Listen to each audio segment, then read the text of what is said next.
उसका IP address trace करने का मुझे टास्क मिला था। काफी आउटडेटेड टेक्नोलॉजी थी, अगर आज के टर्म्स में हम ये रियल में भी होता है जब आप केसेस कर रहे हैं। जिसको थोड़ा बहुत भी इन्वेस्टिगेशन समझ में आता है उसको वो बहुत बकवास लगता है कि अरे, तो यूजर नेम था राकेश, पासवर्ड था प्रकाश, और वो आईटी डिपार्टमेंट है। डिपेंड ये करता है कि जो फिशिंग कर रहा है वो कितना स्मार्ट। जहां पे भी कोई भी ये थंब रूल ब्रेक करेगा उसके साथ फ्रॉड हो जाएगा। कि आपके बच्चे को हमने पकड़ लिया ड्रग्स के केस के अंदर, रेप केस में इस लड़के को हमने पकड़ लिया। Hello Mukesh sir, welcome to the show. So we have Mukesh Chaudhary. He is CEO and founder of CyberOps. He is an award winner at cybersecurity and cybercrime expert. So sir, before deep diving into the cybersecurity and all these things, I want to know more about your journey. Ma'am basically I was not into all these computers और starting से ही from school level.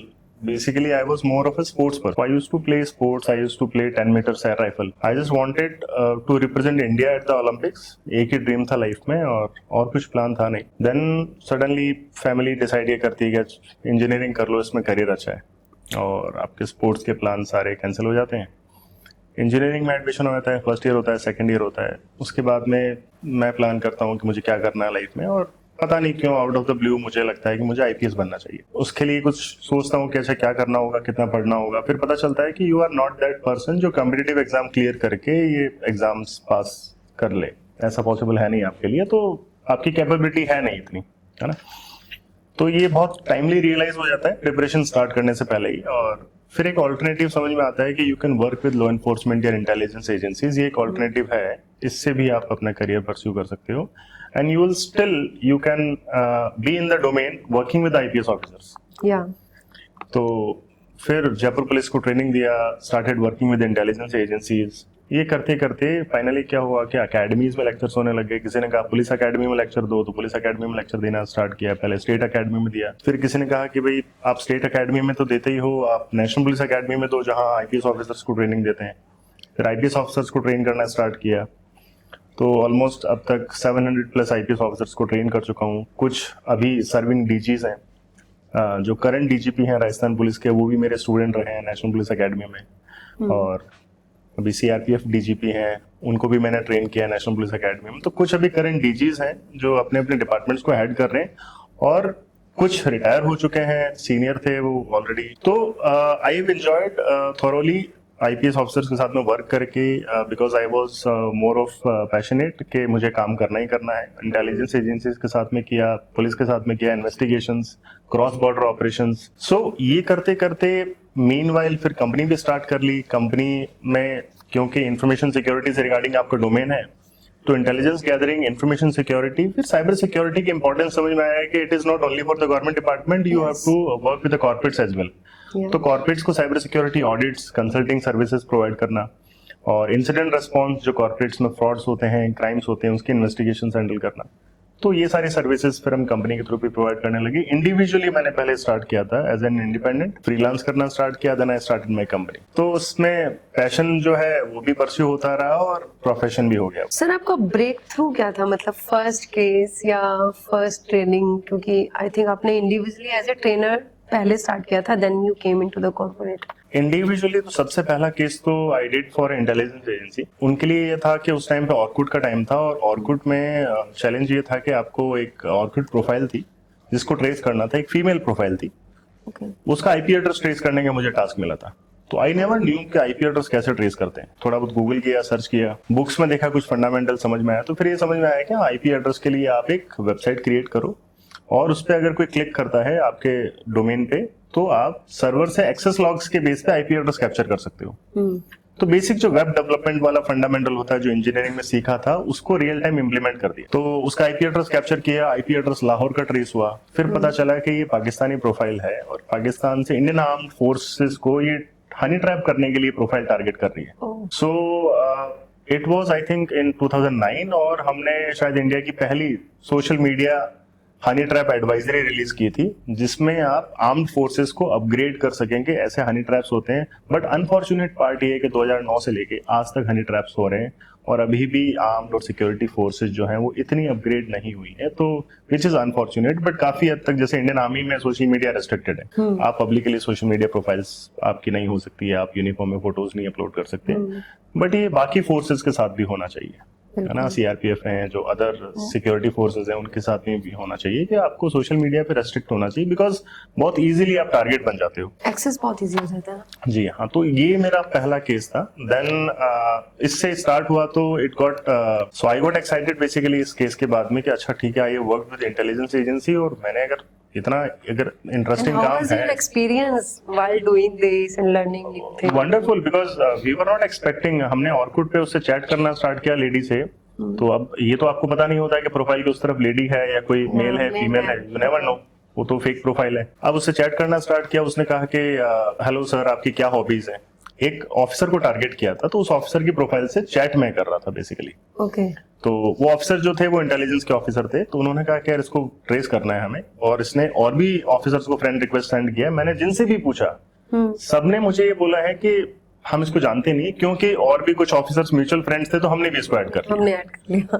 तो उससे chat किया तो उसने कहा sir आपकी hobbies क्या है। मैंने कहा सर इसका रिप्लाई मैं करता हूँ। अब मैं और सर दोनों, एक जो ऑफिसर थे, मैं और हम दोनों हैंडल कर रहे थे वो। तो मैंने कहा सर इसका रिप्लाई मैं करता हूँ। तो मैंने कहा मेरी हॉबीज हैं, मैं शायर हूँ। तो उसने कहा वाह अच्छी बात है, सुनाइए कुछ। तो अब मुझे शायरी सेंड करनी थी। बेसिकली क्या है कि ऑर्कुट जो उस ऑर्कुट के टाइम के लोग हैं वो समझते हैं कि ऑर्कुट में इतना रियल टाइम नोटिफिकेशन नहीं आते नहीं आते, हम थे, Orkut आपको के जमाने रिफ्रेश करना होता था, और काफी आउटडेटेड टेक्नोलॉजी बहुत थी। अगर time आज के लगता टर्म्स में हम बात करें तो काफी आउटडेटेड था, बट उस टाइम पे वही था जो था। आज की जनरेशन को इंस्टाग्राम समझ में आता है, हमें तो आगे नहीं आता। अब क्या है कि ऑर्कुट में अब मैंने कोई ऐसी अनकॉमन सी शायरी कॉपी किया इंटरनेट से, और उसको अपलोड कर दिया वहां पे। अपलोड करके उसको सेंड किया, तो उसने कहा कि काफी अच्छा लिखते हैं आप।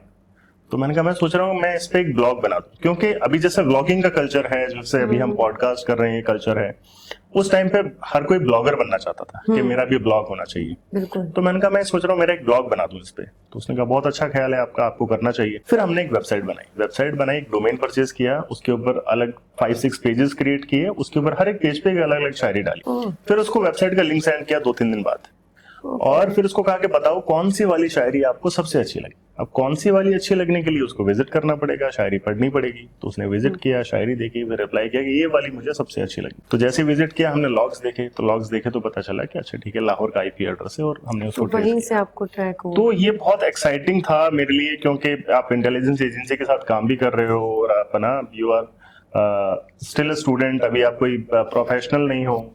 सो इसके बाद में समझ में आया कि अगर इंटेलिजेंस एजेंसीज को, नेशनल इंटेलिजेंस एजेंसीज को इसकी रिक्वायरमेंट है, तो स्टेट इंटेलिजेंस या फिर पुलिस डिपार्टमेंट के साथ तो बहुत कुछ काम हो सकता है। बिल्कुल। फिर नेक्स्ट मूव मेरा ये था कि जयपुर पुलिस को ट्रेनिंग देना, एक ट्रेनिंग अपॉर्चुनिटी मिली। एक जयपुर पुलिस के लिए एक केस मैंने सॉल्व किया था। उसके बाद में मैंने उनको प्रपोज किया कि I will provide you training. तो ट्रेनिंग में मैंने सबको कहा कि सर आपके कोई भी केसेस हो अनसॉल्व्ड, या आपको किसी केस में हेल्प चाहिए, you can ask me. Sir सबसे बड़ा चैलेंज, आई थिंक मैं ये क्वेश्चन थोड़ा लेंथी भी जा रहा है, सबसे बड़ा चैलेंज ये आता है जब आप पुलिस डिपार्टमेंट में ट्रेनिंग दे रहे होते हैं, सो वो बिल्कुल नॉन टेक्निकल पर्संस होते हैं, मतलब they are layman in terms of technical या साइबर सिक्योरिटी। तो उनको how to explain these things. मैंने आपके साथ एक पहले भी पैनलिस्ट सेशन किया था, तो आपने उसमें भी ये चैलेंजेस बताए थे कि बहुत बार हमारी बात भी हुई है कि आप उनको बिल्कुल बेसिक से गाइड करते हैं, each and everything through internet, फिर साइबर सिक्योरिटी टर्म्स। तो कुछ मेजर चैलेंजेस जो आपने अब तक फेस किए हो अपनी जर्नी में? देखो ट्रेनिंग्स चैलेंजेबल होती है, अल्टीमेटली क्या है कि आपका ट्रेनिंग मॉड्यूल कितना अच्छा डिजाइन है, सबसे इंपॉर्टेंट वो है। अगर आपका मॉड्यूल अच्छा नहीं है ना, आपने बिल्कुल एकदम से एडवांस लेवल की बात कर रहे हो, और वहां पे जो आपके सामने बैठा है उसे टाइप करना नहीं आता, तो यहाँ पे डिस्कनेक्ट है। बिल्कुल। क्योंकि यहाँ पे एक 55 ईयर्स ओल्ड पुलिस पर्सनल भी आएगा जो कंप्यूटर फ्रेंडली नहीं है बिल्कुल भी, ठीक है ना, वो ऑपरेट करते हैं, ना घर में लैपटॉप है, ना वो उनका पर्सनल लैपटॉप है। तो जब पर्सनल लैपटॉप या पर्सनल कंप्यूटर सिस्टम है ही नहीं उनके पास में, ना उनका ऑफिस में कंप्यूटर पे काम है, आप उनको एकदम से आप साइबर एक्सपर्ट नहीं बना सकते कि आप 2 दिन की या 5 दिन की, 1 वीक की, 10 डेज की ट्रेनिंग कुछ नहीं कर सकते। पहले तो उनको ये सिखाना होगा कंप्यूटर ऑन कैसे होता है, सीपीयू ऑन कैसे होता है। तो ये लेवल्स वाले पार्ट है, ये लेवल्स वाले पार्ट है कि आप 1 level, 2 level, 3 level basic internet, basic uses, word की फाइल, माइक्रोसॉफ्ट वर्ड क्या होता है, ठीक है, एमएस वर्ड बोले तो समझ में आना चाहिए कि एमएस वर्ड का मतलब क्या है, क्या होता है। तो बेसिक अगर एक सर्टेन लेवल पे नॉलेज है, उसको मैं इन्वेस्टिगेशन सिखा सकता हूँ, मुझे प्रॉब्लम नहीं। पर जिसको कंप्यूटर यूज नहीं करना आता, उसको डायरेक्टली इन्वेस्टिगेशन नहीं सिखा सकते। आप कितना ही उसको बोलोगे, तो वो उसके समझ लिए में पहले आप एक बेसिक कंप्यूटर ट्रेनिंग सजेस्ट करते हैं? तो मैं ये सजेस्ट करता हूँ कि एटलीस्ट कंप्यूटर फ्रेंडली हो, फिर भी पिछले इतने सालों से मैं ट्रेनिंग्स डिलीवर कर रहा हूँ पुलिस ऑफिसर्स को, ठीक है, सीनियर ऑफिसर्स की बात अलग है, आईपीएस की बात अलग है, बट उनसे जो जूनियर है वहां पे क्या होता है कि हर लेवल के पार्टिसिपेंट्स आते हैं, जिनको बिल्कुल नहीं आता, कभी यूज नहीं किया होगा, ये ना के बराबर आता है, और जिनको अच्छा यूज करना आता है वो लोग भी आते हैं। अब जहाँ पे मिक्स ऑडियंस होती है वहां पे काफी मुश्किलें आती है। तो वहां पे क्या होता है कि मेरा पार्ट यही होता है कि आपको करना आए या ना आए, आप ये पॉइंटर्स नोट कर लो कि अगर आपको अपने कंप्यूटर ऑपरेटर से काम करवाना हो तो आप उसको इंस्ट्रक्शन दे पाओ बिल्कुल कि काम ऐसे होता है, कैसे करेगा वो करेगा, पर उसको उसमें करना क्या है। जैसे कॉल डिटेल एनालिसिस करना है, किसी का कॉल डिटेल्स को चेक करना है, कॉल डिटेल्स में किन पॉइंट्स पे इन्वेस्टिगेशन होना है वो पॉइंट्स नोट कर लो। कॉल डिटेल एनालिसिस के लिए अगर एक्सेल, वो बेसिकली सीएसवी फाइल फॉर्मेट में होता है, एक्सेल में उसको चेक करते हैं, और वैसे उनके पास सॉफ्टवेयर्स भी होते हैं, कुछ के पास नहीं भी हो, तो उसको उसमें क्या ढूंढना है वो पॉइंट्स तो लिख लो। टेक्निकल काम आपका ऑपरेटर कर लेगा, पर अगर आपको वो पॉइंट्स नहीं पता तो फिर इन्वेस्टिगेशन नहीं कर सकते आप।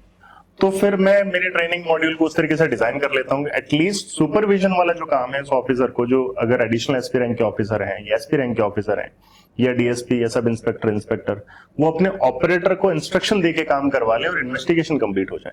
बिल्कुल। तो इस तरीके से डिजाइन हो। सो हम जो मूवीज या सीरीज में देखते हैं, मतलब how they are working, cyber crime expert आ रहे हैं, दे आर चेकिंग एवरीथिंग और केस रिजॉल्व हो रहा है, सो इज इट रियल? ये रियल में भी होता है जब आप केसेस कर रहे हैं? कुछ मूवीज में रिसर्च अच्छी होती है तो वो टेक्निकली थोड़ा सा बेटर करते हैं, कुछ मूवीज में रिसर्च तो दूर दूर तक भी नहीं होती है, और उनको जैसा लगता है फिक्शन वो वैसा क्रिएट कर देते हैं, और जिसको थोड़ा बहुत भी इन्वेस्टिगेशन समझ में आता है उसको वो बहुत बकवास लगता है कि अरे कुछ भी दिखा रहे हैं। मतलब थोड़ा बहुत तो आप जैसे अगर आप हॉलीवुड की बात करेंगे तो उनकी रिसर्च लेवल बहुत नेक्स्ट लेवल है। इनफैक्ट हॉलीवुड में बहुत सारी मूवीज में ऐसा होता है जो पहले उन्होंने मूवीज में दिखा दिया और नियर फ्यूचर वो रियल में हो रहा होता है, उस लेवल पे रिसर्च करते हैं वो। तो यहाँ पे अगर बॉलीवुड मूवी भी है, उसकी रिसर्च अच्छी है तो काफी क्लोज टू रियलिटी दिखा देते हैं वो कुछ सीन्स में, बट मेजोरिटी ऑफ केसेस के अंदर फिक्शन होता है। तो कोई आपको ऐसा सीन ध्यान आ रहा हो किसी मूवी का, या ऐसी कोई मूवी जिसमें आपको लगा हो कि अरे क्या ये तो ऐसा कुछ होता ही नहीं है? हाँ, एक मूवी में देख रहा था जिसके अंदर वो हैकिंग दिखा रहे थे कि लाइव हैकिंग हो रहा है। वो ये भूल गए कि लाइव हैकिंग दिखानी कैसे होती है, तो उन्होंने क्या करा कि विंडोज मीडिया प्लेयर पे एक वीडियो प्ले कर दिया। अब वो नीचे प्रोग्रेस बार में वीडियो प्ले हो रहा है, वो बार शो हो रहा है और दिखा रहे हैं हैकिंग हो रहा है लाइव। तो जिसको विंडोज मीडिया प्लेयर पता है उसको पता है कि विंडोज मीडिया प्लेयर में उन्होंने कोई एक वीडियो प्ले कर दिया। तो बिल्कुल रिसर्च नहीं होती। हाँ ठीक है, आपको कमांड प्रॉम्प्ट पे अगर आप पिंग कमांड पे रन करोगे पिंग google.com और गूगल से पैकेट्स कैप्चर हो रहे हैं, तो ये भी हो सकता है कि टेक्निकल किसी को लगे कि कुछ हैकिंग हो रहा है, कुछ हैकिंग हो रही है। तो उन्होंने लिटरली मतलब ना विंडोज मीडिया प्लेयर पे कोई रिकॉर्डेड वीडियो ही प्ले कर दी। अब उस पे लाइव हैकिंग कैसे हो सकती है? तो वो ऐसे इंसिडेंट देख के थोड़ा फनी लगता है। सर आपको कंपनी का नेम कैसे सजेस्ट हुआ, साइबर ऑप्स? मतलब it resembles a lot with the work, the first thing when someone heard, और मतलब according to me जब भी मैं आपसे मिलती हूँ या आपकी कंपनी घर में सुनती हूँ तो बड़ा इजी है रिमेम्बर करना आपके नेम को, spelling is also very, so how to find ma'am basically क्या होता है कि क्योंकि मैंने काम ज्यादा इंटेलिजेंस एजेंसीज के साथ में किया है, तो वहां पे क्या है कि सारे ही ऑपरेशंस ही होते हैं, तो ऑपरेशंस का शॉर्ट फॉर्म होता है ऑप्स। तो आप एजेंसीज को कभी भी देखेंगे, मूवीज में भी देखेंगे तो ऑप्स चल रहा है, ऑप्स की बात कर रहे हैं ना, वेब सीरीज भी है स्पेशल ऑप्स। इनफैक्ट अभी वेब सीरीज जो स्पेशल ऑप्स का जो रिसेंट जो सीजन आया है, लॉन्च हुआ है, उसके अंदर दे वर एक्सपेक्टिंग मी के मैं उनके साथ एक प्रेस कॉन्फ्रेंस करूं। सो दे वांटेड मी के मैं एक प्रेस कॉन्फ्रेंस में आऊं। Me as I have worked with intelligence agencies, तो उसमें मुझे वो रिप्रेजेंट करना चाह रहे थे कि मैं वो मतलब रियल टाइम हीरो और वो real hero versus real hero, तो दोनों वर्ल्ड में डिफरेंस क्या है, उस पे एक उनका प्लान था, बट समाउ वो हुआ नहीं। जब उन्होंने मुझसे पूछा मैं अवेलेबल नहीं था। फिर एक डेट फाइनल हुई थी, उनके डायरेक्टर को कुछ शायद फीवर हो गया था, ऐसा कुछ वायरल हो गया था, ऐसा कुछ था, तो समाउ हुआ नहीं। तो ऑप्स बेसिकली क्या होता है, ऑपरेशंस है, तो साइबर बेस्ड ऑपरेशंस। तो साइबर बेस्ड ऑपरेशंस में मैं सिर्फ साइबर सिक्योरिटी की बात नहीं कर रहा, मैं ऑफेंसिव ऑपरेशंस की भी बात कर रहा हूँ, फिर working with intelligence agencies, defensive operations की भी बात कर रहा हूँ, तो उसमें ओवरऑल कवर हो जाए सारे operations. That was the idea कि ऑफेंसिव एंड डिफेंसिव दोनों कवर हो जाए। सो आपने नेम लिया साइबर ऑप्स। एक बड़ा अजीब सा क्वेश्चन है, ऐसा कोई अब तक का worst password which have you ever seen, या आपको उसको देख के बड़ा जोकिंग फील हुआ हो या हंसी आई हो? ऐसा दो है, मतलब हंसी तो कैसे कह सकते हैं, कई बार सरप्राइज लगता है तो यूजर नेम था राकेश, पासवर्ड था प्रकाश और वो आईटी डिपार्टमेंट है। तो मुझे लगा मतलब ये तो बिल्कुल नेम्स हैं, लिटरली कोई गेस कर सकता है। मतलब आईटी डिपार्टमेंट को तो बहुत at least easily. Upper case, lower case, complex password, जो आईटी डिपार्टमेंट जो जनरली लोगों को अवेयर करता है कि बाकी डिपार्टमेंट्स को ध्यान रखना चाहिए, तो ये उन्होंने किया था। एक मल्टीनेशनल कंपनी थी, एक मतलब इंडिया की बिग 4 में से एक कंपनी है, उनका यूजर नेम था IFRS और पासवर्ड था IFRS 123। Easy to. तो अब क्या है कि मैंने एक बैंक, मुझे एक गवर्नमेंट बैंक है, उसमें एक लूप वनरेबिलिटी मिली थी। तो जब मैं पहले मतलब बहुत ज्यादा ये हैकिंग और इसमें इन्वॉल्व था, जहाँ पे वेबसाइट्स को रिपोर्ट करना, उनको अवेयर करना कि सर आपके लूप होल है, आप उसको पैच कर लो, ठीक है। तब उस टाइम पे बहुत रेगुलरली करता था। तो बैंक में मुझे लूप होल मिला, एक बैंक था, बैंक से मैंने पूछा कि आपको ये लूप होल है, इसको आप पैच कर लो, कोई मिसयूज कर लेगा। तो उन्होंने कहा कि नहीं, यू मस्ट बी मिस्टेकन, आपको पता है हमारे ऑडिटर कौन है? तो मैंने कहा सर मैं भी जानना चाहता हूँ आपके ऑडिटर कौन है। तो उन्होंने नाम बताया कंपनी का, ठीक है। सो नाम बताया, अभी 4 लेटर नेम था। तो मैंने कहा अच्छा वो आपके ऑडिटर हैं, वेरी गुड। आप उनको बताना उनका यूजर नेम IFRS है और पासवर्ड उनका IFRS 123 है। पहले उनको बोलना कि वो अपना सिक्योर कर ले, फिर वो आपको सिक्योरिटी दे। So then he was surprised कि कोई ऐसे, मतलब जिस कंपनी का मैं नाम ले रहा हूँ उसका पासवर्ड बता दिया मैंने। तो बोले सर आप कौन बोल रहे हैं? मैंने कहा सर मैं आपको पोलाइटली और हम्बली, मैं तो आपसे कुछ डिमांड भी नहीं कर रहा, मैं कह रहा हूँ ये लूप होल है, इसको पैच कर लो, ये उसका प्रूफ है। आप एटीट्यूड मुझे दिखा रहे हैं, तो मुझे तो रिक्वायरमेंट ही नहीं है सर। आपकी वनरेबिलिटी अगर अनपैच रहेगी, कोई मिसयूज कर लेगा, ठीक है। क्योंकि आई वर्क विद एजेंसीज, तो मुझे समझ में आता है कि एथिकली मैं आपको रिपोर्ट कर दूं। मुझे उस रिटर्न में मैं आपसे अप्रिशिएशन भी नहीं मांग रहा, मैं तो आपको सिंपली ऐसे रिपोर्ट कर रहा हूँ। तो फिर उन्होंने कहा ठीक है हम करते हैं पैच। फिर उन्होंने पैच किया। तो ऐसा होता है मैम। फिर क्या होता है कि ऐसे लोगों को कभी कभी ये समझ में आता है कि क्यों रिपोर्ट करना, आप क्यों इतना एफर्ट्स करो इनके पीछे। क्योंकि मैंने वो नेगेटिव लेते हैं, वो फेज देखा है जहाँ पे लोग है ना सीरियसली लेते नहीं थे वनरेबिलिटी से। अगर कोई रिपोर्ट करता है तो एटीट्यूड दिखा देते थे, अरे आपको आता है क्या, हमारे पास पता है कितनी बड़ी टीम है। तो ये मैं बात बता रहा हूँ आज से 12-15 साल पहले। अभी तो काफी लोग पॉजिटिवली लेते हैं। हम तो अभी तक ये चैलेंजेस फेस कर रहे हैं सर्वर एंड की वनरेबिलिटी के लिए। हाँ, तो वनरेबिलिटीज होती हैं, पर क्या होता है कि अगर कोई रिपोर्ट कर रहा है तो उसको पॉजिटिव लेके, मतलब उसको भी आप अप्रिशिएट कर सकते हो। इफ नॉट मोर, आप गुडीज नहीं दे सकते, अप्रिशिएशन लेटर तो आप दे सकते हो, ठीक है। पर at least you should be welcoming कि किसी ने रिपोर्ट किया है, किसी ने एफर्ट्स किया है और आपको हेल्प ही कर रहा है उसकी, बेसिकली आपकी सिक्योरिटी में एड ऑन ही करेगा और एटलीस्ट मिसयूज नहीं कर रहा, एथिकल काम कर रहा है। तो ये होना चाहिए। और ये बेसिकली हर कंपनी को ये ओपन रखना चाहिए कि अगर कोई वनरेबिलिटी रिपोर्ट कर रहा है तो आप हमें इस वेबसाइट पे या इस ईमेल आईडी पे आप रिपोर्ट कर सकते हो। तो ये ओपन रखना चाहिए। I think this is a good practice. और दूसरा सर, एक मैंने बड़ी सिली चीज देखी है, मतलब I have seen my self कि लोग क्या कॉम्प्लिकेटेड पासवर्ड रख देते हैं, देन वो स्टिकी नोट पे लिख लेंगे और उसको चिपका देंगे या कहीं ऐसी फाइल में गवर्नमेंट डिपार्टमेंट में मैंने बहुत देखा जो इजी टू एक्सेस होते हैं। सो वो कैसे मतलब कॉम्प्लिकेटेड रखने के बाद it's open, anyone can access. Ma'am ये है कि बेसिकली क्या है, पासवर्ड्स ये जब तक रियलाइज नहीं होगा कि आपको पासवर्ड शेयर नहीं करना है, ठीक है, पहली बात। दूसरा पार्ट है कि आपका मल्टी फैक्टर ऑथेंटिकेशन स्ट्रांग कितना है। आपका पासवर्ड स्ट्रांग है but multi factor authentication strong कितना है। अब हमने क्या फैक्टर तो आई थिंक मुझे लगता है इंडिया में अभी भी 70% लोग भी यूज कर रहे होंगे।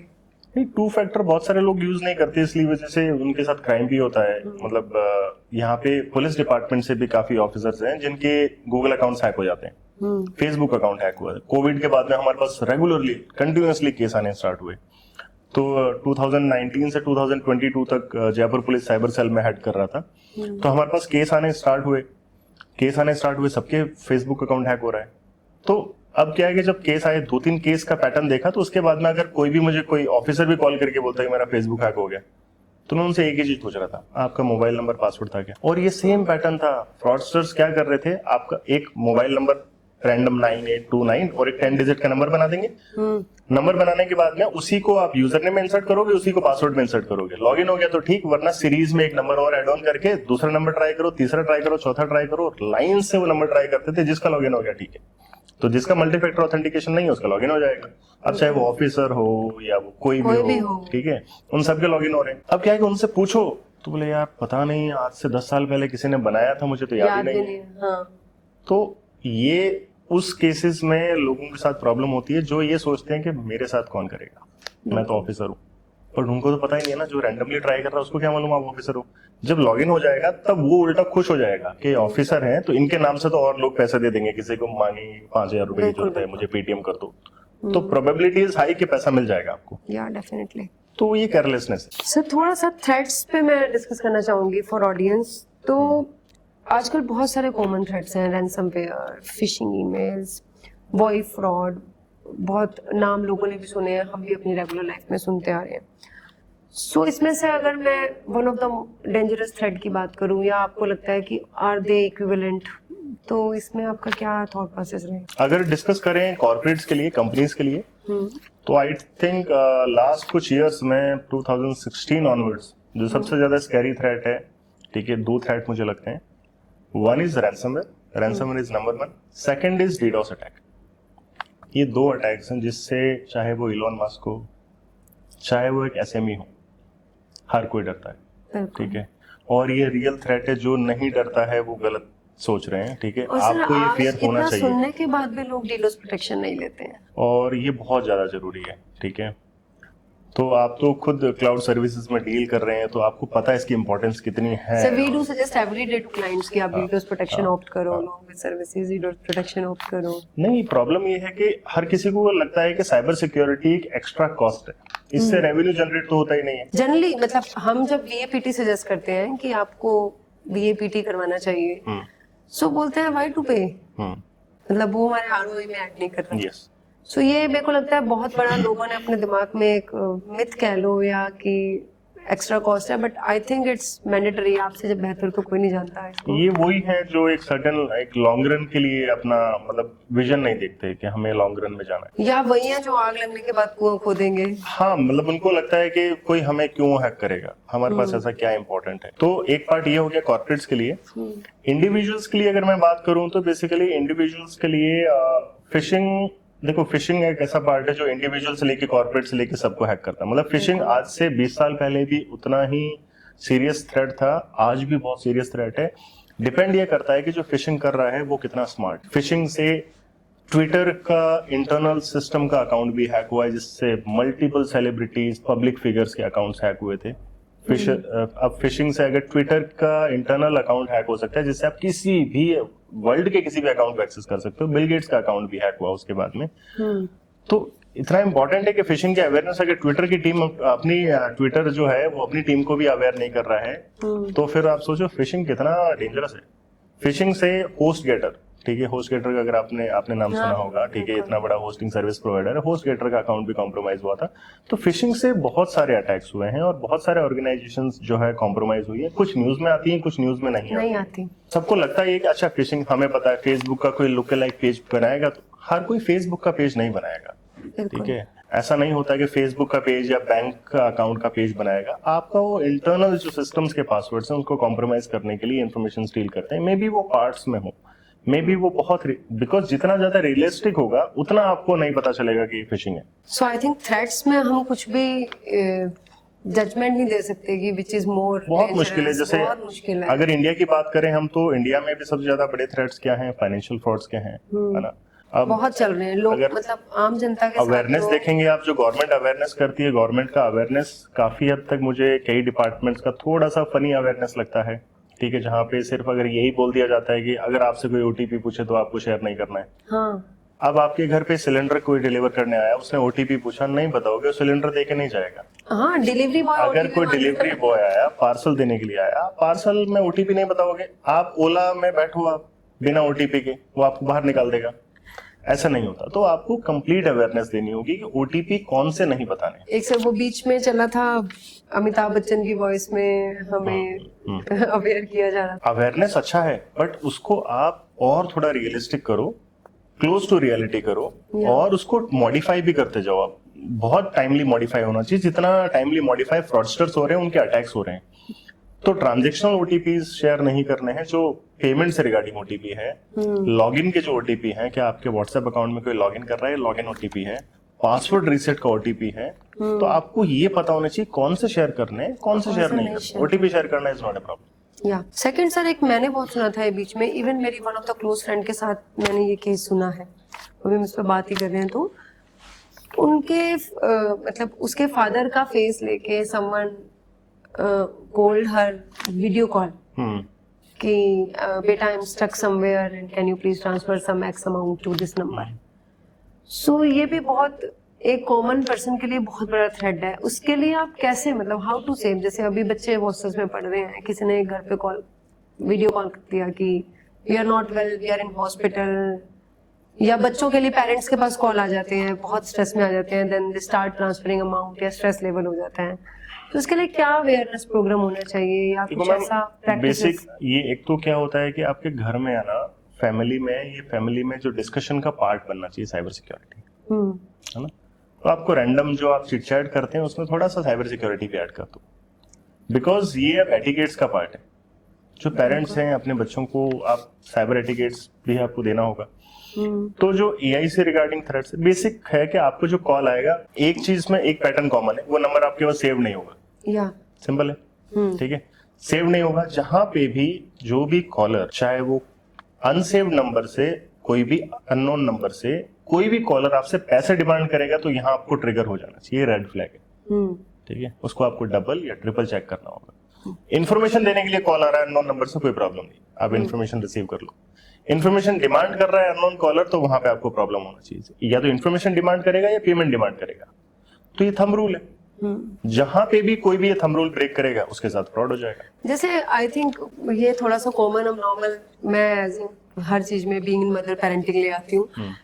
सो मैं जब मेरे बच्चों को when they started schooling and they going through the buses and vans अपने एकेडमीज के लिए, तो मैं उनको बोलती थी कि व्हेनेवर कोई स्ट्रेंजर पर्सन आपके पास आता है और आपकी मम्मी ने बुलाया, तो you need to be have a pass code और समथिंग, एक हमारा एक सीक्रेट कोड होता था।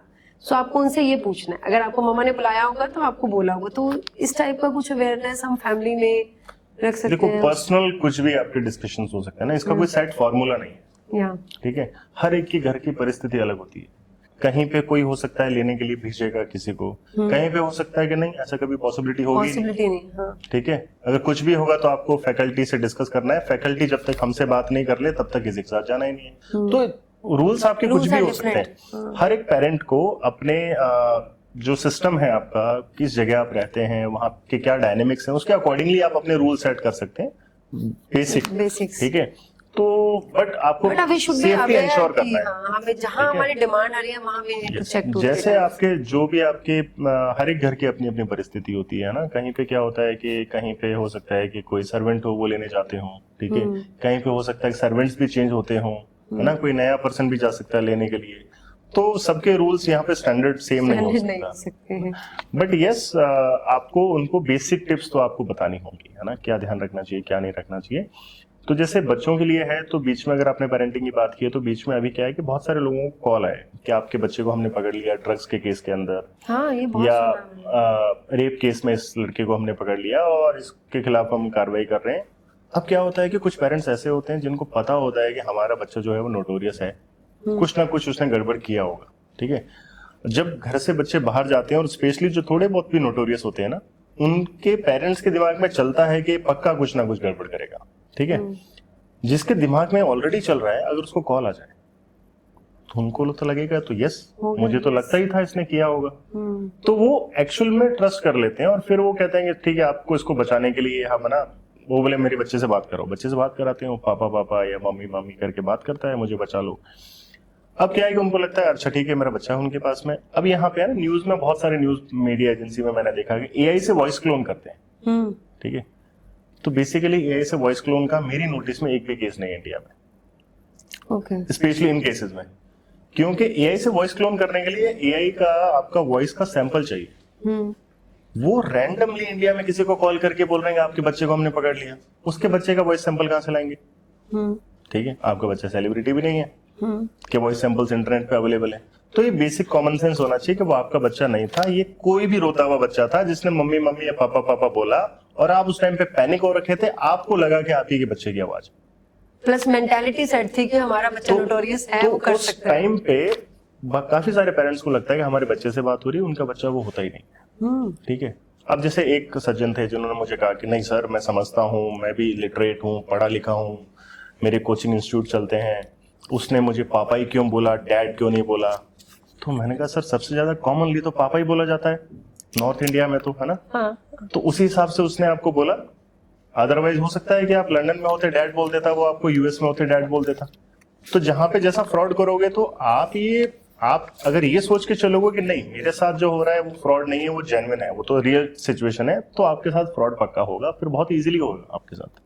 You are easy to catch. तो बेसिक चेक्स हैं कि अगर आपका बच्चा जा रहा है कोई कोचिंग इंस्टीट्यूट जा रहा है, आपके पास में एक ऑल्टरनेटिव नंबर कोचिंग के होने चाहिए, साथ में जो फ्रेंड्स हैं उनके नंबर होने चाहिए। खेलने जाता है, खेलने के टाइम पता होना चाहिए कितने बजे जाएगा कितने बजे आएगा, ठीक है। लेट होता है तो आप किस किस को कॉल कर सकते हो उसका वेलबींग पता करने के लिए। जिम जाता है, जिम में फोन नहीं लग रहा है, किसी ने कहा कि बच्चा किडनैप हो गया, तो आपको जिम में कोच जो है ट्रेनर्स हैं उनके ऑल्टरनेटिव नंबर्स होने चाहिए, जिम में उसके कोई फ्रेंड्स हैं उनके नंबर्स होने चाहिए। तो ये बेसिक चीजें हैं जो घर पे ध्यान रखी जा सकती है। एक sir deep fakes and AI driven attacks, I think हम मोस्टली कवर कर चुके हैं driven attacks by the calling in voice, but फिर भी ये फ्यूचर पर्सपेक्टिव से कितना वरिंग है अकॉर्डिंग टू यू? ये एक तो जो मिस इन्फॉर्मेशन है या फेक इन्फॉर्मेशन स्प्रेड करने के लिए है, उसके लिए बहुत ज्यादा अलार्मिंग है। क्योंकि आपको रैंडमली कोई वीडियो आता है और आप सोचते हो कि चलो ठीक है फनी है, इंटरेस्टिंग है, या फिर किसी पॉलिटिकल पार्टी या पॉलिटिशियन के अगेंस्ट है, या किसी सेलिब्रिटी के लिए कुछ है, और आप उसको आगे फॉरवर्ड कर देते हो। अब ये फेक इन्फॉर्मेशन स्प्रेड करने पे आपके अगेंस्ट केस रजिस्टर हो सकता है और आप अननेसेसरली अपना करियर खराब या स्पॉइल कर सकते हो। और हो सकता है कि अच्छी खासी आपकी जॉब चल रही थी, अब आपको क्रिमिनल रिकॉर्ड क्रिएट हो गया, अब आपका लाइफ टाइम तक जो है क्रिमिनल बैकग्राउंड वेरिफिकेशन जो है वो नेगेटिव आएगा। तो ये बहुत लोगों को करियर स्पॉइल कर सकता है। इट इज नॉट रिक्वायर्ड कि आपको कुछ भी फॉरवर्ड आता है आपको 10 लोगों को भेजना ही भेजना है। It is not your moral duty. काफी सारे लोग ये समझते हैं कि मेरी मोरल ड्यूटी है कि हाँ मुझे 5 लोगों को सबसे पहले मैंने भेजा, मुझे प्रूव करना है कि मैंने ही आपको सबसे पहले भेजा। इतना इंपॉर्टेंट नहीं है। मुझे कुछ भी आता है, मुझे बहुत इंटरेस्टिंग लगता है। मुझे किसी ने कहा, अभी मैं आज ही चेक कर रहा था मॉर्निंग में, एक मैंने पोस्ट देखा कि चाइना ने 9 आवर्स में एक पूरा रेलवे स्टेशन बना दिया। 1500 वर्कर्स थे, उन्होंने मिलकर पूरा रेलवे स्टेशन बना दिया। मैं ऑलमोस्ट उसका स्क्रीनशॉट लेके व्हाट्सएप स्टेटस लगाने वाला था। मैंने कहा दिस इज अमेजिंग, 9 आवर्स में पूरा रेलवे स्टेशन बनाना, और चाइना कैपेबल भी है, कर भी सकता है। मैंने कहा एक बार चेक तो कर लेते हैं। सेकंड थॉट बहुत कम आता है पर अब मैंने चेक किया, गूगल पे चेक किया तो पता चला कि नहीं, 9 आवर्स में ऐसा कुछ किया तो था उन्होंने, बट रिनोवेशन हुआ था रेलवे स्टेशन पे। रिनोवेशन वर्क था, उसको उन्होंने लिमिटेड आवर्स में किया, पूरा रेलवे स्टेशन स्क्रैच से नहीं बनाया। यही काम हर किसी को कर लेना चाहिए आगे सेंड करने से पहले कि यस ऐसा कुछ है क्या। फैक्ट चेक के इतने सारे वेबसाइट से किसी ना किसी का लिंक जरूर आ जाएगा। सर अगर आपको कोई फिक्शनल हैकर कैप्चर करना हो और आपके पास एक सुपर हीरो चूज करना हो, तो आप किसको करेंगे ऑप्शंस में? बैटमैन, आयरन मैन, या कोई इंडियन कैरेक्टर? देखो इंडियन कैरेक्टर्स में अगर मैं जाऊंगा तो I will prefer old school. अगर मैं कंसिडर करता हूँ तो इट विल बी शक्तिमान क्योंकि मुकेश नेम मैच करता है। तो मैं क्लास में मॉनिटर जब होता था, जब स्कूल में, तो किसी से कोई गलती हो जाती थी तो अब क्या है कि मुझे गुस्सा आ जाता था, मैं उनको चौक से या किसी से भी है ना हिट करने की कोशिश करता था। तो जैसी गलती होती थी मैं चौक उठाता था तो क्लास में बच्चे भी ये बोलते सॉरी शक्तिमान। तो एक तो क्योंकि है ना साइबर सिक्योरिटी हमें एक तो इंडियन रखना है। अगर इंडियन रखना है मैं फॉरेन हीरो चूज कर सकता हूँ, हॉलीवुड के चूज कर सकता हूँ, बट आई विल प्रेफर इधर क्रिस और शक्तिमान। ठीक है, तो हमारा इंडियन हीरो होना सर चाहिए। हमारे इमोशनल अटैचमेंट भी है शक्तिमान से, being to 90s kid. Yes और 100%। Shaktimaan is one of the most waited show in our, हम संडे का वेट करते थे। बट अगर मैं पुराना कोई फिक्शन और साइंस फिक्शन टाइप हीरो देखता हूँ तो देन मिलिंद सोमन है, वो कैप्टन व्योम, पुराना सीरियल था। ठीक है, और अगर यंगर जनरेशन में है तो it has to be crisp. सब प्रोटेक्शन के क्या प्रिवेंशन और बेस्ट प्रैक्टिस, मतलब अगर मैं कॉमन यूजर के लिए बात करूं तो उसको अपने डिजिटल सेफ्टी के लिए क्या इंश्योर करना चाहिए कि these are some steps which I need to follow, या ये रखने ही चाहिए for prevention from cyber security? Basic tips हैं लाइक देखिए सबसे ज्यादा जो फ्रॉड्स हो रहे हैं, अगर मैं इंडिया के पर्सपेक्टिव में बात करूं तो सबसे ज्यादा फाइनेंशियल फ्रॉड होता है।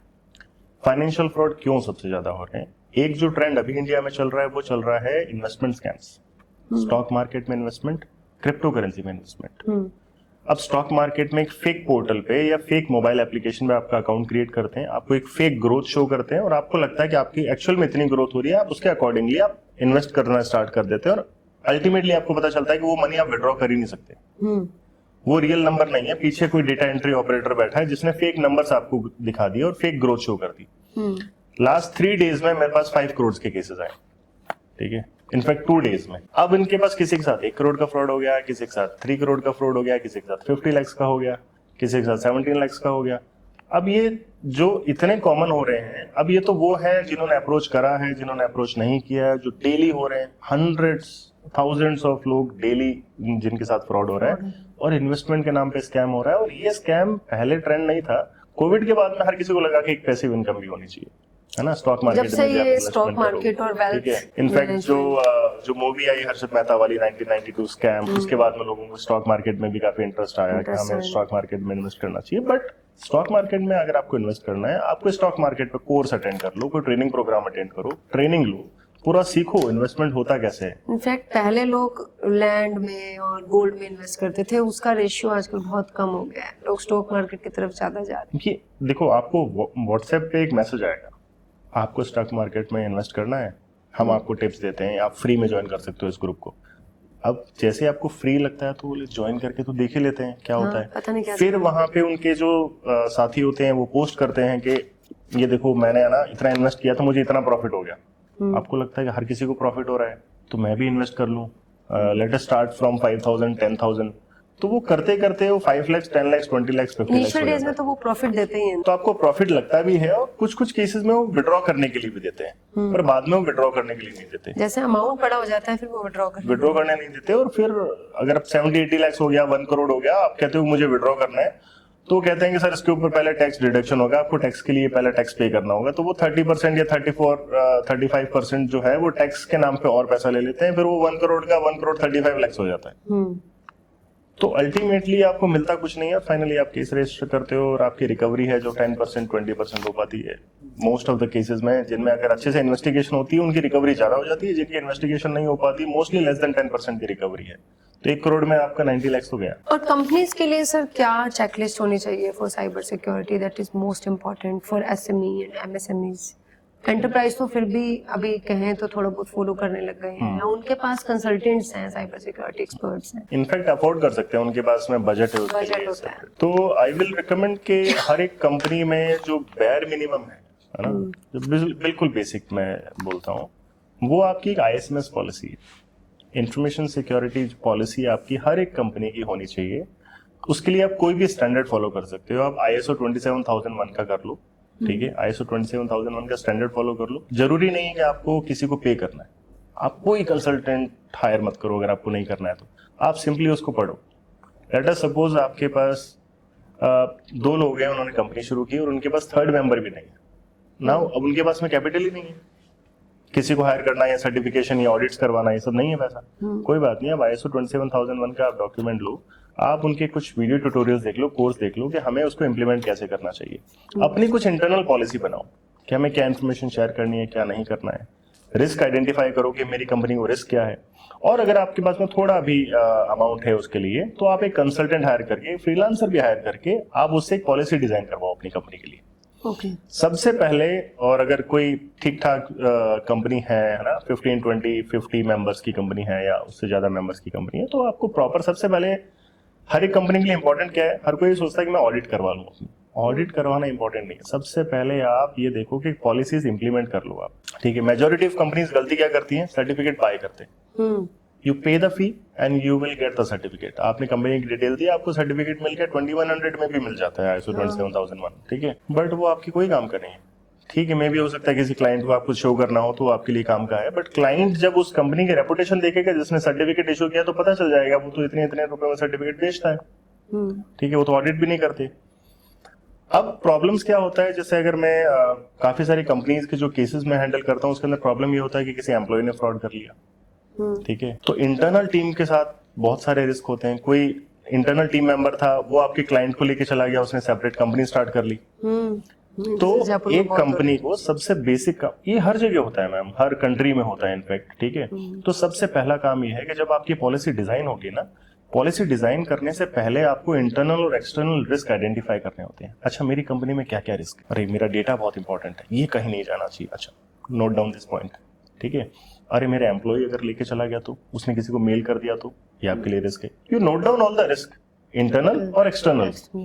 जब आपके रिस्क आइडेंटिफाई हो जाएंगे उसके अकॉर्डिंगली फिर आपकी आईएसएमएस पॉलिसी डिजाइन हो। अगर आप ये सोचते हो कि आप किसी को बोल दो कि आप मेरे लिए पॉलिसी डिजाइन करके दे दो, वो नहीं है डायरेक्टली डिजाइन कर सकता। आपके रिस्क आपको पता है, हाँ आप उनके साथ में डिस्कस करके और बेटर उसको डेवलप कर सकते हैं। रिस्क असेसमेंट प्रॉपर हो जाए तो risk assessment is first, then designing a basic policy.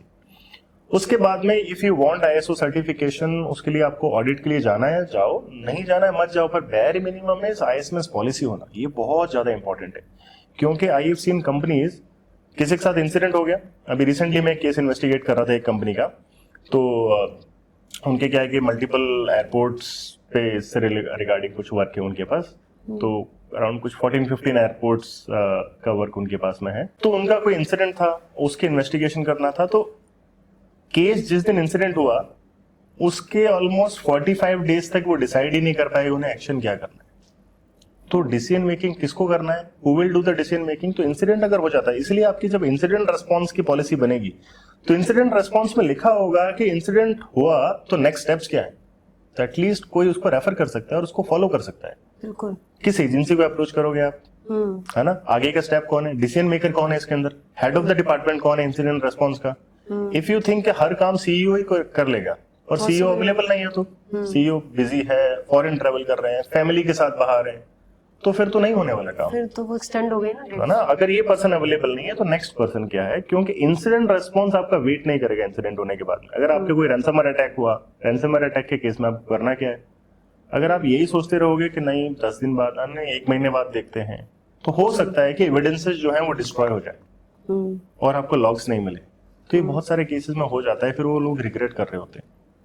ठीक है, अगर पुलिस स्टेशन को भी रिपोर्ट करना है तो पुलिस स्टेशन को कैसे रिपोर्ट करना चाहिए। कुछ लोग क्या होता है, पुलिस स्टेशन को रिपोर्ट कर देते हैं, पुलिस क्या करती है, पुलिस कॉल करती है, कॉल करके उसको बुला लिया कि भाई आपके खिलाफ एफआईआर हुई है, आप पुलिस थाने आ जाओ। जब आपने सामने वाले को अलर्ट ही कर दिया तो एविडेंस तो डिस्ट्रॉय करके आएगा ना वो। बिल्कुल। तो पुलिस स्टेशन एविडेंस डिस्ट्रॉय करके आएगा। जब पुलिस स्टेशन आया तो उसके पास एविडेंस ही नहीं है, अब उससे क्या इंटरोगेशन करोगे आप। तो ये प्रॉपर प्लानिंग आपकी अच्छे से होनी चाहिए। जब आपका इंसिडेंट रेस्पॉन्स प्लान होगा तो उसमें एक एजेंसी भी होगी जो इंसिडेंट रेस्पॉन्स हैंडल करेगी, वो आपको प्रॉपर गाइड करेंगे आपको आगे प्रोसीड कैसे करना चाहिए, आपको कॉल कैसे लेना चाहिए, सो दैट आपके केस में इन्वेस्टिगेशन हो। और ये कंपनीज में अगर मैं बात करूं, यहाँ पे बहुत सारी कंपनीज के साथ में जयपुर के काफी सारे केसेस हैंडल किए हैं मैंने, बाहर के भी हैंडल किए हैं, पंजाब के भी हैंडल किए हैं, मुंबई के भी हैंडल किए हैं। हर किसी को एक बेसिक चीज जरूर करनी होती है कि सर एक के खिलाफ हमें कार्रवाई करनी है, सो दैट हम एग्जांपल सेट करते हैं कंपनी में कि ये स्ट्रिक्ट एक्शन होता है और आपका करियर स्पॉइल हो सकता है। तो this is very much required. तो ये तभी होगा जब आपका इंसिडेंट रेस्पॉन्स प्लान बना हुआ है। अदरवाइज क्या होगा, चलो जाने दो, कोई नहीं है, जो क्लाइंट पे फोकस करते हैं, जाने दो इसको, तो हर कोई लेट गो कर देता है और ये सफर करते रहते हैं over the period of time. Specially जो मैं स्टार्टअप्स या एसएमई या एमएसएमई सेगमेंट की बात कर रही हूँ, जो लेस देन 100 एम्प्लॉइज या 200 एम्प्लॉइज वाली कंपनीज है, छोड़ो आगे पे ध्यान देते हैं वाला सीन आ जाता है। क्यों? क्योंकि उनको पता नहीं होता कि पूरा काम होगा कैसे, डिस्कस उन्हें किसी से करना नहीं, कंसल्ट भी किसी से नहीं करना। ठीक है, या तो किसी को ज्यादा बड़ा लॉस लग रहा हो, या कोई फाइनली फेड अप हो गया हो कि नहीं यार हर बार हम छोड़ देते हैं, कभी तो एक्शन लेना होगा, तो वो तब जाके एक्शन ले रहे हो। सर एम्प्लॉइज अवेयरनेस ट्रेनिंग का भी उतना ही रोल इम्पोर्टेंट है जितना आई थिंक हमें कंपनी के हम फाउंडर मेंबर या एडमिनिस्ट्रेशन की बात कर रहे हैं। सो क्या कैसे हमें एक इफेक्टिव ट्रेनिंग प्रोग्राम डिजाइन करना चाहिए for employees into cyber security for companies? देखो, ट्रेनिंग प्रोग्राम जो होगा, ट्रेनिंग प्रोग्राम में जो बेसिक थ्रेट्स हैं, जो ऑनगोइंग थ्रेट्स हैं, अभी आपकी कंपनी के अकॉर्डिंगली आपको क्या रिस्क लगता है ना, आप सोचते हो कि मेरा ये रिस्क है, तो आप एक जो एजेंसी है जिसको भी आप एंगेज करेंगे, जिस ट्रेनर को आप एंगेज करेंगे, उसको आप अपने पॉइंटर्स देते हैं, वी वांट के ये हमारे लिए थ्रेट है, तो ये कवर आप करो। बाकी आप उस ट्रेनर को या उस एजेंसी को आप ये बोलते हो कि जो करंट ट्रेंड्स हैं, इंफॉर्मेशन सिक्योरिटी थ्रेट्स जो हैं, और जो बेसिक डूज एंड डोंट्स हमें करनी चाहिए, वो उसका पार्ट होना चाहिए। तो it has to be a combination. एक सेट फॉर्मूला नहीं है कि आप फिशिंग के बारे में बता रहे हो कि किसी लिंक पे क्लिक नहीं करना है या आपको ये नहीं करना है, तो बेसिक बोगस ट्रेनिंग नहीं होनी चाहिए। जो रिसेंट अभी पिछले 3-4 सालों में एक ट्रेंड चला कि कंपनीज के सीईओज और फाउंडर्स को टारगेट कर रहे थे फ्रॉडस्टर्स, उनके नाम से मेल जा रहा है एम्प्लॉइज को, है ना, कि ये इतना पेमेंट आप ट्रांसफर कर दो, या फिर ये ना ये क्या बोलते हैं उसका, गिफ्ट कार्ड बाय करके हमें सेंड कर दो, तो गिफ्ट कार्ड्स बाय करने के लिए बोलते थे और कुछ लोगों ने कर दिए। तो बहुत बड़ी कंपनीज को भी टारगेट किया। एक कंपनी का केस मैं इन्वेस्टिगेट कर रहा था, तो उस कंपनी में क्या, उन कंपनी के जो फाउंडर थे उनके नाम से उनके सबसे पहले लैंडलाइन पे कॉल हुआ। उनका क्या है कि फ्रंट पेज न्यूज़पेपर में ऐड आया था, ठीक है, उस कंपनी का। तो उस कंपनी ने एक बहुत फेमस फुटबॉल स्टेडियम डिजाइन किया था, ठीक है। तो अब उन्होंने डिजाइन किया वो स्टेडियम, और काफी उन्होंने बड़ा सा ऐड दिया कि आज फुटबॉल का मैच है और ये स्टेडियम हमने डिजाइन किया है। तो वहां से किसी को आइडिया आया होगा फ्रॉडस्टर को, अरे ये भी तो बड़ी कंपनी, इसको टारगेट करते हैं। तो उन्होंने कॉल किया लैंडलाइन पे, लैंडलाइन कॉल किया, रिसेप्शन पे लगा, रिसेप्शनिस्ट से बात करी तो बोला कि अकाउंटेंट के नंबर चाहिए। बोला सर वो तो है नहीं मेरे पास, आप 10 मिनट बाद कॉल करो। 10 मिनट बाद वापस से कॉल किया, अकाउंटेंट के नंबर दिए। अकाउंटेंट को कंपनी के सीईओ और फाउंडर की फोटो लगा के व्हाट्सएप अकाउंट क्रिएट करके मैसेज किया कि ये डिटेल्स हैं और मैं एक मीटिंग में बिजी हूँ और इसके अंदर आप ना ये अकाउंट से मैं ये पेमेंट्स ट्रांसफर करना है, इमीडिएटली करके मुझे रिवर्ट करो। अच्छा। उसने सोचा सर बिजी होंगे। अब वो कंपनी में अराउंड 2000 प्लस एम्प्लॉइज थे। अब काफी बड़ा अकाउंट होगा उनका, इतने बड़े प्रोजेक्ट्स हैंडल करते हैं वो, तो उनके लिए अगर 2-4 करोड़ के ट्रांजेक्शन हैं तो उनके लिए बहुत छोटे ट्रांजेक्शन हो गए वो। तो उसने कहा ठीक है, सर ने बोला है तो इमीडिएटली करना है। तो उन्होंने करने स्टार्ट कर दिया, ट्रांजेक्शन करे। फिर पूछा सर ये 3 दिन तक चलता रहा, 3 दिन तक पेमेंट्स होते रहे। बीच में मीनवाइल वो जो अकाउंटेंट है वो अपने सीईओ से मिल भी रही है बट इसके बारे में डिस्कशन नहीं कर रही, ठीक है। फाइनली फिर उसने कुछ पूछने के लिए सीईओ को पूछा तो वो नंबर जो था वो अवेलेबल नहीं था, शायद सीईओ के नंबर पे कॉल कर लिया होगा। तो पूछा तो पता चला कि अरे मैंने आपको कुछ इंस्ट्रक्शन दिया ही नहीं। अच्छा। फिर उससे रियलाइज हुआ कि फ्रॉड हो गया, 1 करोड़ 9 लाख रुपीस ट्रांसफर हो गए थे। कंपनी के जो सीईओ थे उनके लिए 1 करोड़ 9 लाख इतना इंपॉर्टेंट नहीं था। उन्होंने मुझे बोला कि मुकेश जी मुझे आइडेंटिफाई ये करना है कि किसने किया है, उसको सजा मिले, ठीक है। सो आई वेंट देयर, इन्वेस्टिगेशन किया, सबको ट्रेस किया, फाइनली मास्टरमाइंड वगैरह सब ट्रेस करके मैंने दे दिया। बट सारे लोग ऑलमोस्ट काफी लोग पकड़े गए उसके अंदर। मास्टरमाइंड को पकड़ना था बट पुलिस के लिए फिर कोई दूसरा केस आ गया, कोई मर्डर केस था, पुलिस उसमें बिजी हो गई। तो ये हुआ। बट इसमें इंपॉर्टेंट पार्ट क्या था कि आपकी कंपनी में अपने एम्प्लॉयज को ट्रेन नहीं किया कि कोई भी रैंडम पर्सन अगर आपको कॉल कर रहा है तो आपको क्या इन्फॉर्मेशन शेयर करना है, क्या नहीं करना है। तो ये ट्रेनिंग का पार्ट होना चाहिए कि क्या क्या थ्रेट्स हो सकते हैं। तो अगर कोई ट्रेंड चल रहा है साइबर क्राइम का, तो ट्रेनर और ट्रेनिंग एजेंसी की रिस्पॉन्सिबिलिटी है कि इस टाइप के केस स्टडीज को आप एड ऑन करो। आप नहीं सिर्फ हमेशा ये बोलोगे कि फिशिंग लिंक्स पे क्लिक नहीं करना चाहिए। तो एक स्टीरियोटाइप ट्रेनिंग नहीं होनी चाहिए। सर एक आप के साथ मैंने सेशन किया हुआ है पहले, सो उसमें यू सजेस्टेड कि जैसे हम वर्चुअल सीएफओज हायर करते हैं, बहुत चल रहे हैं आजकल, सो वर्चुअल सीसो भी होना चाहिए हमारे पास, सिक्योरिटी। हाँ होते हैं, वर्चुअल सीसोज भी होते हैं। सो वो हेल्प करते हैं स्टार्टअप्स और एसएमईज, एमएसएमईज को to improve their cyber security about the company, और जो एम्प्लॉय ट्रेनिंग है। अगर हम एक पीस ऑफ एडवाइस देना चाहें तो वर्चुअल सीसोज हेल्प कर सकते हैं। डिपेंड करता है कि वर्चुअल सीसोज की जॉब प्रोफाइल कैसी है, ठीक है। कुछ लोग क्या होते हैं कि वो ट्रेनिंग देना प्रेफर हो सकता नहीं करे। अच्छा। तो ना डिपेंड करता है उनकी प्रोफाइल और पर्सनैलिटी कैसी है। कुछ लोग बोलते नहीं, I am not into trainings, तो I can give you advisories. Depend कर रहा है वो टाइम कितना दे रहे हैं, उनके साथ आपका एंगेजमेंट कैसा है, या फिर आपकी प्रेफरेंस ये है कि वर्चुअल सीसो की रोल्स एंड रिस्पॉन्सिबिलिटीज में आपने डिफाइन कर दिया और वो एग्री कर रहे हैं तो वो उनको करना होगा कवर, ठीक है। अदरवाइज आप वर्चुअल सीसो से ट्रेनिंग एक्सपेक्ट करने से बेटर है कि आप ऑल्टरनेटिव्स देख लें, तो वो ज्यादा बेटर होगा आई थिंक। क्योंकि वर्चुअल सीसोज, अब क्या है कि सीसोज की जो प्रोफाइल है वो कोई सेट तो है नहीं। There are 2-3 couple of certification जो करके भी वो सीसो बन जाते हैं, और हो सकता है उनको करंट थ्रेट्स नहीं पता हो। जैसे किसी ने कोई सर्टिफिकेशन कर लिया, जैसे ईसी काउंसिल का एक सर्टिफिकेशन आता है वो कर लेते हैं, ठीक है। किसी ने वो कर लिया, उसमें रिसेंट थ्रेट्स अगर नहीं है और वो एक सेट पैटर्न है कि हाँ बेसिक थ्रेट्स ये होते हैं, सिर्फ उसी पे ट्रेनिंग चल रही है, तो आई थिंक वो जो मोस्टली जो ट्रेनिंग चलती है इंडस्ट्री में ना, वो बहुत स्टीरियोटाइप ट्रेनिंग्स है। हाँ। मुझे उनसे प्रॉब्लम है बिल्कुल कि आपको ना बहुत ज्यादा अपडेटेड ट्रेनिंग चाहिए, रीसेंट एग्जांपल चाहिए, रीसेंट केस स्टडीज चाहिए, और आप वो देखोगे करंटली कॉर्पोरेट्स में क्या चल रहा है, और आप सॉल्यूशन ऐसा दो जो एप्लीकेबल हो, जो इम्प्लीमेंट कर पाए कोई। ऐसा मत दो कि अच्छा ना you should never share your password to anyone. अब नेवर शेयर जब आप कहते हो ना, आपको ये कभी नहीं करना है, आपको लिंक पे क्लिक नहीं करना है, अरे लिंक पे क्लिक तो हो सकता है बट उसको सेफली कैसे ओपन करें, आप ये मेथड बताओ कि how to safely open this link, because लोगों की क्यूरियोसिटी है कि मुझे इस लिंक को विजिट करना है। अब इसका सॉल्यूशन दो ना। तो इस तरीके से अच्छे से डिजाइन होना चाहिए कोर्स, अपडेटेड नहीं है, ट्रेनर्स को अपडेट होना है, और प्रैक्टिकल सॉल्यूशंस, ज्यादा प्रैक्टिकल सॉल्यूशन होना चाहिए। आप ये नहीं बोल सकते आप ये मत करो वो मत करो, ऐसे तो आप इंटरनेट ही बंद कर दो, फिर तो कंप्यूटर सिस्टम ही यूज मत करो। तो इतना ज्यादा थ्रेटनिंग नहीं होना चाहिए training session. More it should be A solution oriented training session, इसका सॉल्यूशन है और कौन सी ऐसी चीज है जो बिल्कुल नहीं करनी है, तो उसमें फिर ट्रेनर क्लियर होना चाहिए कि ये तो बिल्कुल भी नहीं करना है।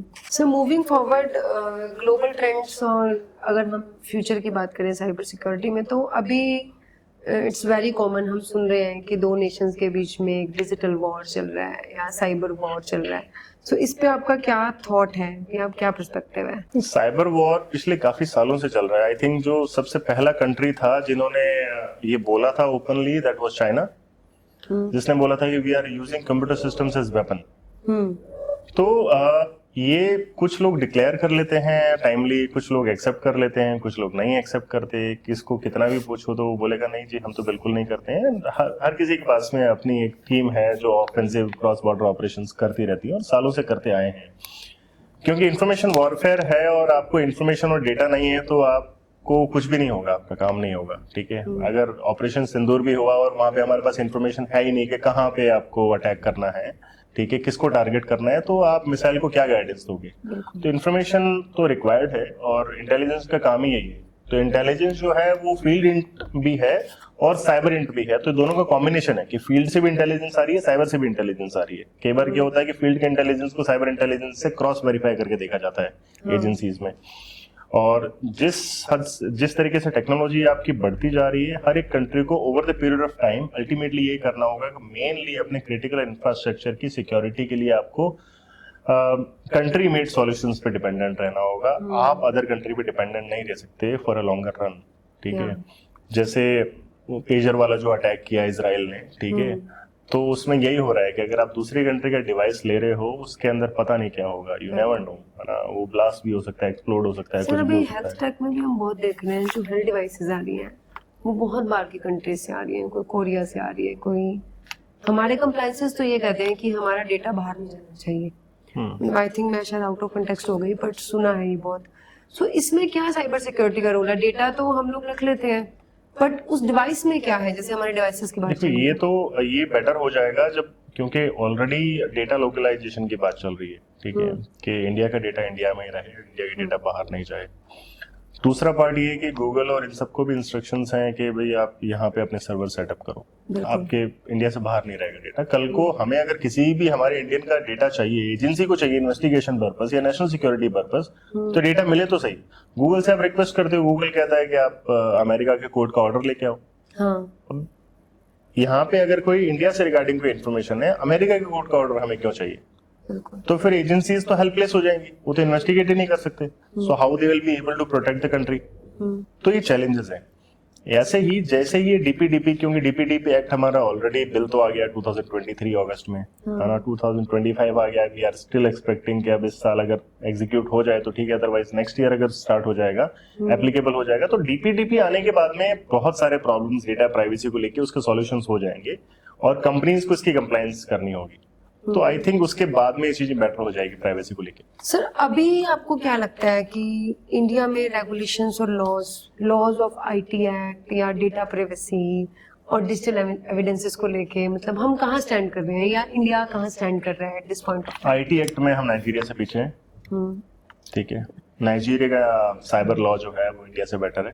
बात यह है कि नाइजीरिया वैसे बेटर नहीं हुआ होगा, प्रेफरेबली नाइजीरिया ने भी जो डेवलप्ड कंट्रीज है उनके लॉज को देख के कॉपी पेस्ट किया है।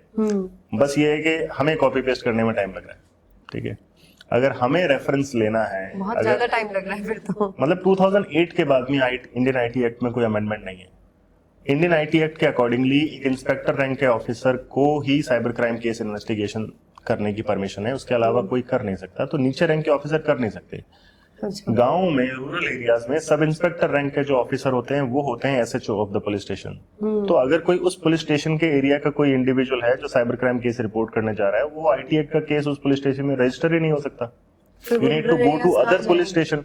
3-4 पुलिस स्टेशन पे एक पुलिस स्टेशन ऐसा होता है जहां पे इंस्पेक्टर रैंक के ऑफिसर एसएचओ होते हैं।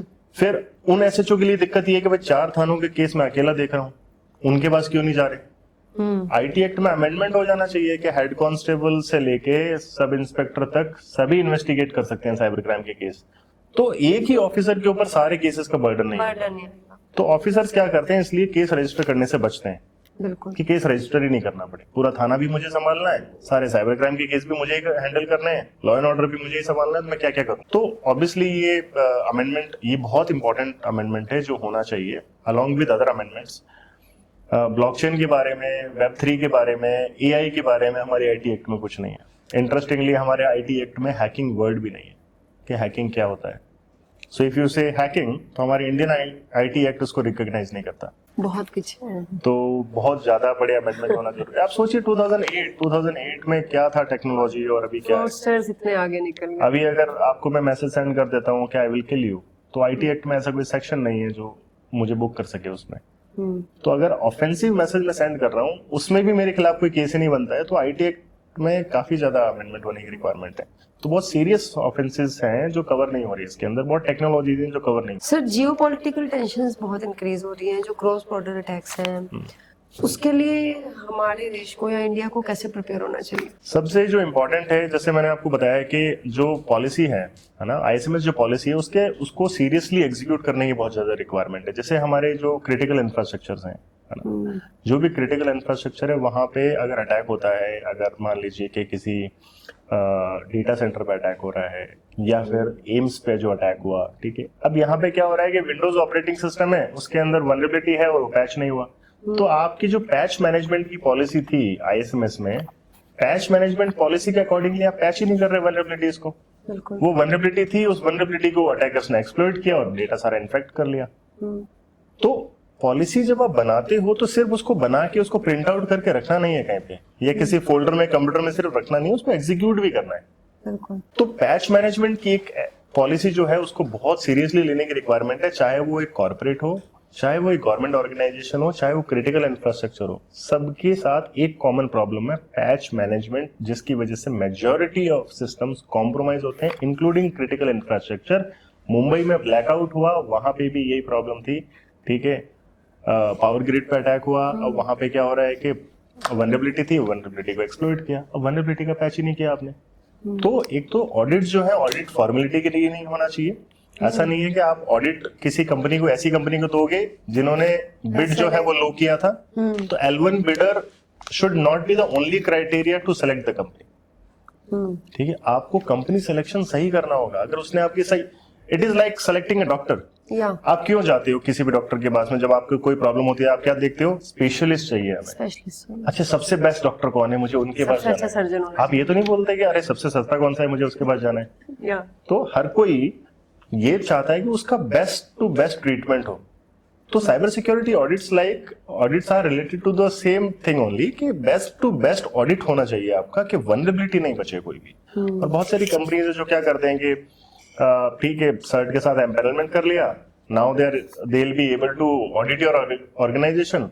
अब वो ऑडिट करने के लिए क्या होता है, उनके पास में टीम होती नहीं है, एम्पैनलमेंट के लिए किसी और से हेल्प ले लिया और ऑडिट के लिए सर्टिफिकेशन पास कर लिया। पास करने के बाद में अब वो आपके ऑडिट कर रहे हैं जिनको ऑडिट करना ही नहीं आता। गवर्नमेंट को लगता है कि हमें तो ये नॉर्म्स था कि सर्ट एम्पैनल्ड कंपनी ऑडिट करनी चाहिए, हमने उनसे ऑडिट करवा लिया, फिर पता चलता है डेटा कॉम्प्रोमाइज हो गया। नॉर्म्स तो एक ही कहते हैं कि सर्ट एम्पैनल्ड कंपनी होनी तो चाहिए। नॉर्म्स तो ये कहते हैं, बट 250 कंपनियां है ना, और 250 में से चूज करना है आपको। 250 में से आप कोई भी नहीं चूज कर लो, आपको बेस्ट पे जाना है, आपको उसमें से बेस्ट आइडेंटिफाई करना है। तो आपका जब identification, it is like hiring a right employ. या अगर आपको तो पास तो बहुत लोग थे, आप है ना 500 लोगों का इंटरव्यू ले सकते थे, 500 में से एक आप अगर आपको चूज करना तो आप बेस्ट ढूंढोगे ना। ये थोड़ी देखोगे कि नहीं मुझे सिर्फ कम कॉस्ट में, अच्छा ये 20,000 सैलरी ले रहा है, इसको ले लेते हैं। अगर आपको सीसो चाहिए तो 20,000 वाले सैलरी से काम नहीं चलेगा आपको। तो सिक्योरिटी को आप कॉम्प्रोमाइज नहीं करवा सकते। तो ऐसे ही बिकॉज हम एनएसजी के साथ काम कर रहे थे, एनएसजी के लिए एक सॉफ्टवेयर डेवलप करना था। तो एनएसजी के जो फोर्स कमांडर थे उन्होंने मुझे कहा कि मुकेश, मैं बुलाऊंगा तो एमएनसीज कोई भी आ जाएगा हमारे साथ प्रोजेक्ट करने के लिए, सबको चाहिए। एनएसजी अपने क्लाइंटेल में किसको नहीं चाहिए, नेशनल सिक्योरिटी गार्ड किसको नहीं चाहिए, but I don't trust them, can you develop that software for us? मैंने कहा सर मैं तो, we are not into software development. तो उन्होंने बोला कि but you are into cyber security. मेरा कंसर्न ही साइबर सिक्योरिटी है। बिल्कुल। तो अल्टीमेटली उन्होंने मुझे कन्विंस कर लिया कि I should develop a software for them. तो मुझे उनके लिए टीम हायर करके मेरे सुपरविजन में सॉफ्टवेयर डेवलप करके उनको देना हुआ, बिकॉज उनके लिए कंसर्न सिक्योरिटी था। बिल्कुल। कि वो हमें प्रपोजल दे देंगे, अब कल को कुछ इशू भी हुआ हम उसको ब्लैकलिस्ट कर देंगे, पर हमारा तो डेटा गया ना, ब्लैकलिस्ट करके हमें बेनिफिट नहीं हो रहा कुछ, या केस फाइट करके हमें कुछ मिलेगा नहीं। हमारे लिए सिक्योरिटी बहुत ज्यादा इंपॉर्टेंट है। तो डिसीजन मेकिंग आपके लिए बहुत क्रूशियल है वहां पे कि आपको डिसाइड कैसे करना है कि who is going to audit our organisation. Yeah. उसमें ओवरऑल उसका एक्सपीरियंस, ठीक है, ये बहुत हेल्पफुल होता है। कई बार क्या होता है कि आपकी इन्वेस्टिगेशन स्किल्स भी बहुत हेल्पफुल हो जाती है कि आपने मल्टीपल केसेस इन्वेस्टिगेट किए हैं, आपको पता है कि हैक्स कैसे होते हैं और उनको इन्वेस्टिगेट कैसे करते हैं, तो आपको रिस्क असेसमेंट भी आता है, आपको इंसिडेंट रिस्पॉन्स भी आता है और आपको ऑडिट्स भी आती है। इनका कंबाइंड इन्वेस्टिगेशन, जो इनकी जो कंबाइंड अप्रोच है, वो आपके ऑर्गेनाइजेशन के लिए बेनिफिशियल हो सकती है। बिल्कुल सर, आपको मतलब over a decade you are into cyber security, so maybe हमारा पॉडकास्ट को स्टूडेंट्स भी देख रहे हो, those who want to become like you, या आप किसी के लिए आइडियल होंगे। सो अगर मैं करियर मेंटरशिप एडवाइस की गोइंग फॉरवर्ड बात करूं, तो जो लोग इस फील्ड में अपना करियर सेट करना चाह रहे हैं, तो उनके लिए कोई स्किल सेट आप सजेस्ट करना चाहेंगे कि कुछ स्किल सेट्स ये उनको बिल्ड करने हैं या स्टार्टिंग से उसको स्किल सेट पे काम करना है? साइबर सिक्योरिटी में बेसिक फंडामेंटल्स है कि आप बेसिक साइबर सिक्योरिटी प्रोटोकॉल्स का ध्यान रखें, नेटवर्क फंडामेंटल्स को आप सीखें और क्लास में प्रैक्टिकल्स पे ज़्यादा फोकस करें। कोडिंग की अगर आपकी क्लास होती है तो कोडिंग में आप लॉजिकल कोड करें। आप फंडामेंटल सीखने के बाद में कुछ सेंसिबल कोडिंग प्रैक्टिसेस आप करें और आप कुछ कंस्ट्रक्टिव बनाने की कोशिश करें। कोडिंग को मैं यूज कहाँ कर सकता हूँ, रियल टाइम में कहाँ यूज कर सकता हूँ, उसको इंप्लीमेंट करने की कोशिश करें, क्योंकि वो आपको लर्निंग फेज है। बिल्कुल। फिर आप कोई भी आप साइबर सिक्योरिटी के सर्टिफिकेशन से स्टार्ट कर सकते हैं। Start with any certification. पहले आप समझो कि साइबर सिक्योरिटी में कितने टाइप के कैरियर्स हैं, कैरियर्स के बारे में आप पढ़ो, थोड़ी नॉलेज लो। किसी भी एक सर्टिफिकेशन से स्टार्ट करो, डू एटलीस्ट 2-3 सर्टिफिकेशन। जैसे क्लाउड सिक्योरिटी आपने कर लिया, web application security penetration testing पे कर लिया, नेटवर्क सिक्योरिटी ऑडिट पे आपने कर लिया। फिर आप देखो कि आपको किसमें ज्यादा इंटरेस्ट आ रहा है। अच्छा, आपको वेब एप्लीकेशन पेन टेस्टिंग में इंटरेस्ट आ रहा है, you pursue your web application pen testing, उससे एडवांस वाला सर्टिफिकेशन करो। Then go for internship programme in some cyber security company. Internship में जो आपने सीखा है उसको आप इंप्लीमेंट करोगे और वहां से आपकी जर्नी स्टार्ट हो जाएगी। आई थिंक इंटर्नशिप मेरे को ऐसा लगता है आफ्टर कॉलेज एक, वो कहते हैं ना, नींव होती है बच्चे की। मतलब वो जितनी स्ट्रांग होगी या बच्चे ने उस फेज में जितना सीख लिया वो लाइफ लॉन्ग काम आता है अगर उसको एग्जीक्यूट किया जाए। तो ट्रेनिंग से स्टूडेंट गलती ये करते हैं कि ट्रेनिंग से पहले इंटर्नशिप के लिए चले जाते हैं, बट ट्रेनिंग के बाद में जाना चाहिए आपको इंटर्नशिप के लिए, so that you can implement it. Plus you will get an idea कि आपको किस फील्ड में इंटरेस्ट आ रहा है। So some rapid fire questions related to cyber security. Worst password ever जो आपने देखा? 1 2 3 4 5 6 7 8 9. Dark web scary reality या overhyped? Dark web overhyped. Phishing emails या WhatsApp forward, which is more dangerous? For corporates, phishing emails. For individuals, WhatsApp forward. एक app जो आपने कभी uninstall नहीं करेंगे आप फॉर सिक्योरिटी रीजंस? ऐसा कोई एप्लीकेशन स्पेसिफिकली तो नहीं है, बट क्योंकि प्रेफरेबली मैं तो I use another phone, I have 2 phones. एक फोन तो ऑलरेडी मैं डीगूगल्ड फोन यूज करता हूँ, I use Graphene OS in it, तो जिसमें complete it is for privacy. तो अगर किसी को यूज करना है तो ग्राफीन ऑपरेटिंग सिस्टम आप यूज कर सकते हैं, तो उसमें गूगल ही नहीं है, so it is more of a privacy phone. और हैकिंग मूवीज, मिस्टर रोबोट या the matrix, which is more realistic? I will say my personal favorite is Die Hard 4. So अगर किसी ने नहीं देखा है तो they must watch it. एक साइबर सिक्योरिटी हैबिट जो आप कभी कॉम्प्रोमाइज नहीं करते? To update myself. आपके लिए साइबर सिक्योरिटी का future in a world? It is fantastic because growing है और सबसे important ये है कि साइबर सिक्योरिटी में layoffs नहीं है. Exactly. So we are about to wrap up. It was a great session with you and I learned a lot after this session. So any one piece of advice which you want to give our audience for the cyber security? Important is whether you are individual or organization, आपको cyber security में सबसे पहले तो ये ध्यान रखना होगा कि साइबर क्राइम या साइबर थ्रेट जो है वो आपके साथ हो सकता है, ये क्राइम आपके साथ हो सकता है, तो आपको अपने आप को अपडेट करना बहुत इंपॉर्टेंट है। और जो भी एडवाइसेस आते हैं या जो भी सिक्योरिटी मेजर्स हैं आपको इम्प्लीमेंट करना चाहिए, सिर्फ ऐसा नहीं है कि सुनना चाहिए, क्योंकि बहुत सारे आपने न्यूज़पेपर में भी देखा होगा कि बहुत सारे अटैक्स के बारे में बताया जाता है, उसमें काउंटर मेजर्स भी बताए जाते हैं। हम वो पढ़ लेते हैं न्यूज़, हमें लगता है कि लोगों के साथ होता होगा, बट ये आपके साथ भी हो सकता है। तो keep updating yourself and be aware. और if someone wants to follow you where for a knowledge point of view, so Instagram में मुकेश 1 मेरा हैंडल है, you can follow me on Instagram, you can follow me my website Mukesh Chaudhary, search you will get my website, वहाँ पे social media handles हैं, you can follow me there. और अभी next month से cyber security awareness month है, तो I will be updating reels on my NGO, my NGO's user name is cyber_veer, it is cyberveer foundation, so you can follow that. thank you so much sir. It was wonderful discussion with you, and thank you for your time.